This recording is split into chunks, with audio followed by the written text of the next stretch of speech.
നിങ്ങളുടെ favourite shows ഇനി ഒരിക്കലും മിസ്സാവില്ല. ഇപ്പോൾ C5 കാണും നിങ്ങളുടെ ഫേവറേറ്റ് ഷോ തികച്ചും സൗജന്യമായി.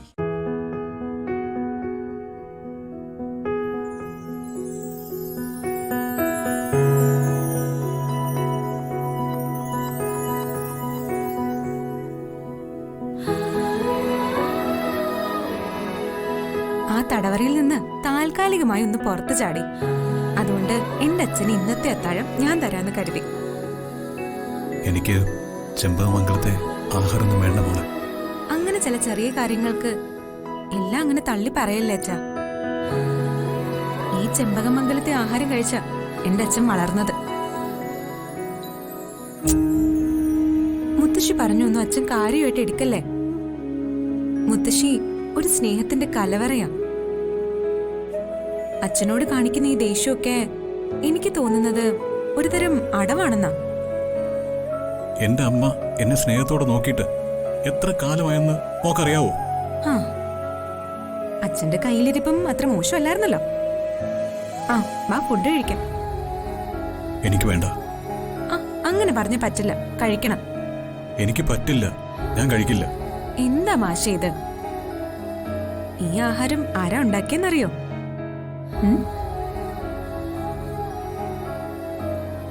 ഇതാരാ എന്റെ കയ്യിൽ തന്നയച്ചെന്നറിയോ? ഓ, മനസ്സിലായി മനസ്സിലായി. ഇതുണ്ടാക്കിയത് എന്റെ അമ്മ.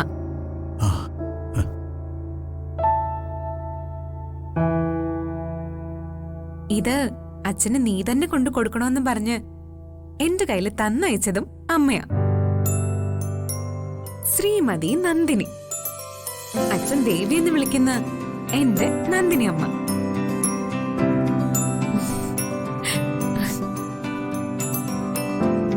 ഇപ്പെന്ത് പറയുന്നു? ശകലം കഴിക്കുന്നോ? അങ്ങനെയാണെങ്കിൽ ശകലം ആക്കുന്ന എന്തിനാ? മൊത്തം കഴിച്ചേക്കല്ലേ? ദേവിയുടെ കൈ കൊണ്ടുണ്ടാക്കിയ ഭക്ഷണം കഴിച്ചിട്ട് എത്ര കൊല്ലായെന്നറിയോ? എന്നാ വാ.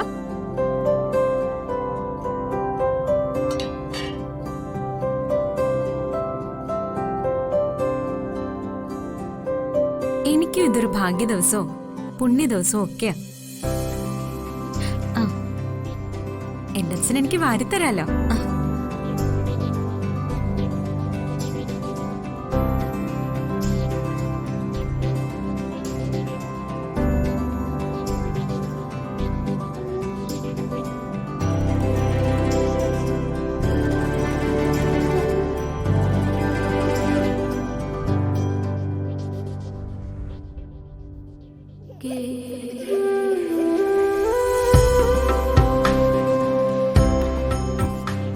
ജീവിതത്തിൽ ആദ്യമായി കൈക്ക് പരിക്ക് പറ്റിയതിന് സന്തോഷിക്കാൻ ഞാൻ. അതെന്താ അച്ഛാ? എന്റെ പൊന്നുമോള് അച്ഛന് ആഹാരം വാരി തന്നുകൊണ്ട്. അച്ഛന്റെ കൈക്ക് പരിക്ക് പറ്റിയതില് ഞാനും സന്തോഷിക്കുക. കാരണം അച്ഛൻ എനിക്ക് വാരിത്തരാനും പറ്റിയല്ലോ.